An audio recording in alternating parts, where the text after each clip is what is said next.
Ang serye sa TV na Siege, na pinagbibidahan ni na Asli Enver at Engin Akurek, ay inaasahang ipapalabas sa bagong panahon. Isang alok ang ginawa kay Engin Akurek, na gumanap sa nangungunang papel sa serye sa TV na Adam Farah, para sa kasosyo ni Asli Enver, na pumirma ng kontrata sa serye sa TV na Kasada pagkatapos ng isang taong pahinga mula sa industriya ng telebisyon.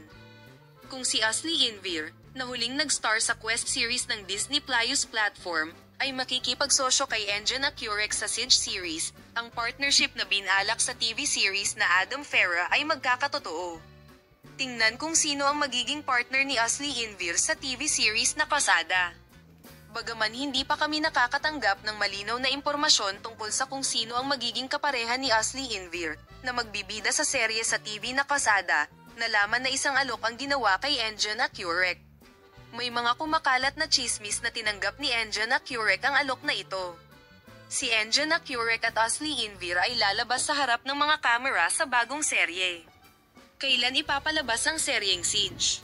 Inaasahang magsisimula sa pagitan ng Setyembre at Oktubre ang shooting ng seryeng Siege, kung saan bibida ang Never Enver. Ibabahagi namin sa iyo ang mga detalye sa paksa. Patuloy na sundan kami, Polem.